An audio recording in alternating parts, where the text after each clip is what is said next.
राधाकृष्ण गो सेवा समिति पक्षर गोपाष्टमी अवसर में अनुष्ठित है सोईपुर स्थित गोशाला 10म वार्षिक प्रतिष्ठा उत्सव। सामूहिक गो पूजन सांगकु जाग यज्ञ सृष्टि है आध्यात्मिक परिवेश। बालेश्वर राधाकृष्ण गो सेवा समिति पक्षर गोपाष्टमी पालन अवसर में गुड़ पंचायत सोईपुर साहदा स्थित गोशाला 10म वार्षिक प्रतिष्ठा उत्सव एक आध्यात्मिक परिवेश मध्य अनुष्ठित हो जायछि। एही परिप्रेक्षी में समितिर सदस्य माने विशेष रीतिनीति रे सामूहिक भाव गोमाता को पूजन करथिले।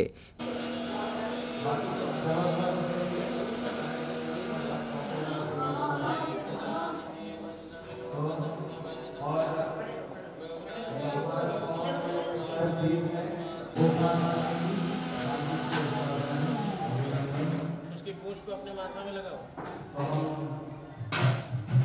भी लगा दो, भी लगा दो।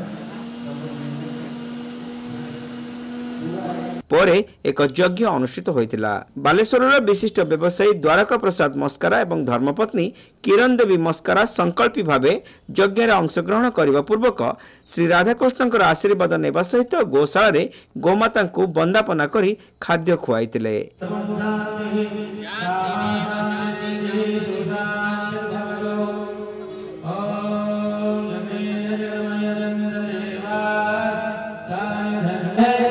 सभी लोग अपने हाथ में साकर ले लीजिए।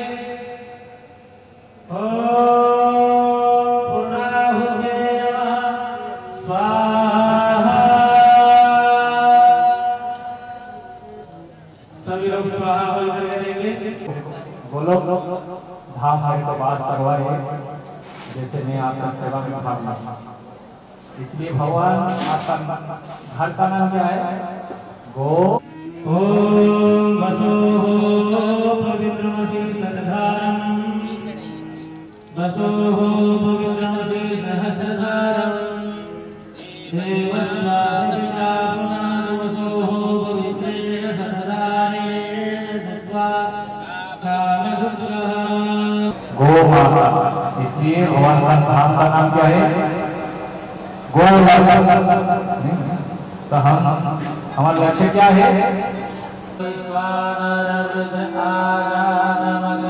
एही उत्सव रे आकतपुर स्थित इस्कन श्री रसिकराय मंदिर सदस्य मान द्वारा समवेत कीर्तन अनुष्ठित होइतिला।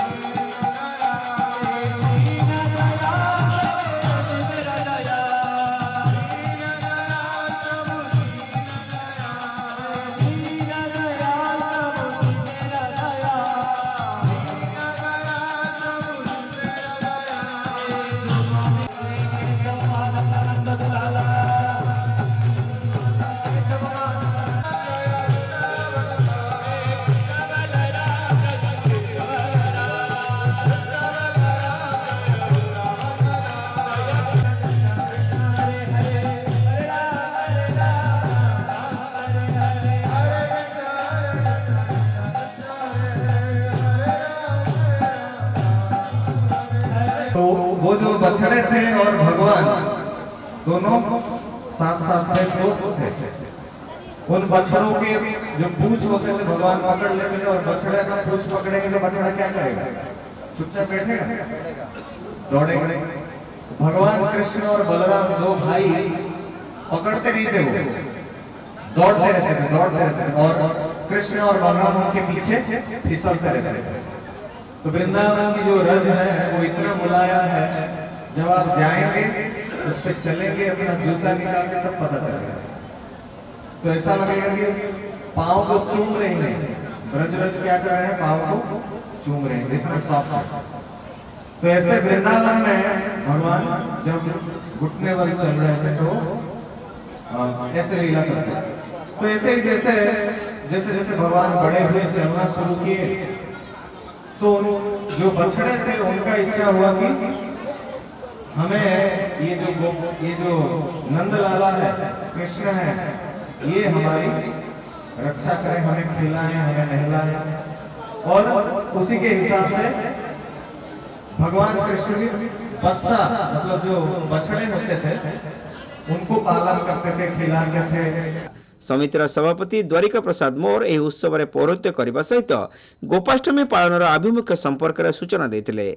प्राचीन भारतीय संस्कृति में गोसेवा एवं गोपालन और गोमाता पूजन परंपरा विशेष महत्व रखि बेले सुस्थ एवं निरोग समाज प्रतिष्ठा ठारू आरंभ करी व्यक्ति मानसिकतार विकास क्षेत्र प्रभृति प्रत्येकटी विषय सहित गो सेवार संपर्क अति निबिड़ बोली श्री मोर कहिथिले। दीर्घ 10 वर्ष धरी गोशाला केवल देशी गाई को रखाई सेमानकर सेवा शुश्रूषा करा जाउथिबा श्री मोरे सूचना देथिले।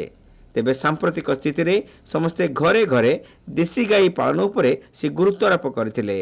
तो आमर हूँ गोशाला 2015 होता आज आमको 10 वर्ष पूरण हो गला।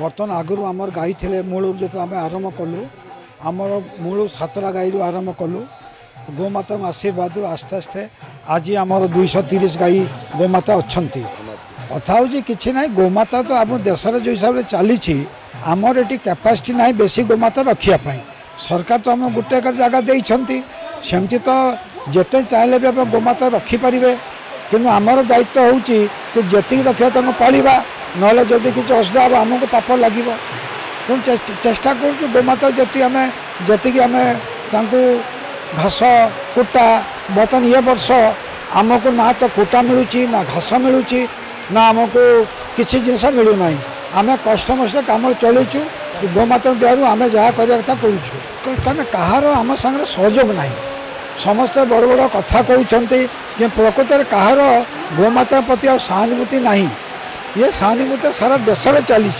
जिते साधु सत मैंने कहते कि गोमातार रक्षा कर किंतु आम हिंदू धर्म से भाया अनुभूति होना जोटा आमको दुख लगे कि आउ गोटे जन राजेन्द्र आचार्य जी आम बड़ जो बड़ पीठाचार्य अच्छा से बालेश्वर 27 नवेम्बर ओल्ड स्टेडियम रे प्रवचन होगा जाऊँगी एटा माँ गो भारती गोशाला केन्द्र तरफ आयोजित कराई कारण आम गत वर्ष अक्टोबर मास डिसेम्बर मसरे राधाकृष्ण महाराज की जो भागवत करते एवर्ष से तो आम चाहूँ ये प्रोग्राम बालेश्वर हो लोकों मध्य ये भाव जागृत हो ताकि गो पालन करने लोक मध्य मन जागृति हम। गोशाला परिचालन समितिर कार्यकर्ता सुशील जालान गोसेवा भली महान कार्य को सफलतार सह संपादन करुथुबा समितिर कर्मकर्ता को साधुवाद जणेबा संगे संगे गोशालार उन्नति पाई सहयोग निमंते समस्ते आगे आसिबाकू सेमाने आह्वान देथिले। हमर राधाकृष्ण गोशाला विगत 10 वर्ष है ये अच्छी एवं गोवंश मानकर आम बहुत भल रकम सेवा दे आसुचे ये आमर अनेक कार्यकर्ता भी अच्छा सागर आम मैंने भी आसिकी गौ मान सेवा करुचे भविष्य में भी आम गोवंश को आहरी बढ़ाई चेष्टा रखू गौमाता के आज जो परिमाण रे गोहत्या होची प्रति आम समस्त को आह्वान करुचु जे गोहत्याटा बंद हो समस्ते गौमाता प्रति सहानुभूति रखु एवं गोवंश केमती रक्षा हे से प्रति समस्ते टिके ध्यान देकी गोमातार रक्षा करने आम सागर सहयोग करने निवेदन करी से दिगरे जदि कई चाहते गाई रखापी आम गोशाला तरफ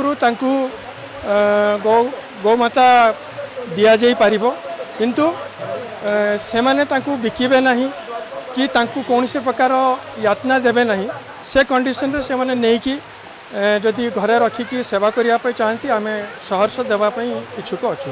हाँ सेमती व्यवस्था भी अच्छी ये भी आपण जो मैंने चाहते गोदान करी ना हिसाब से आम सेवा करने भी आम व्यवस्था रखीचु। समितिर संपादक मनोज अग्रवाल, संजीव अग्रवाल, महेंद्र साहा, देवेंद्र शर्मा, गिरीश मिश्र, नवल अग्रवाल, रमेश चिमनका प्रमुख एथिरे उपस्थित रही समस्त कार्य को परिचालना करिबारे सक्रिय सहयोग करथिले। बालेश्वर सहर तथा आखपाख अंचल बहु श्रद्धालु ए उत्सव रे जोग देई गो पालन पई जनसचेतनता सृष्टि रे राधाकृष्ण गो सेवा समितिर सदस्यंकर उद्यम बेस प्रशंसनीय बोली मत प्रकाश करथिले।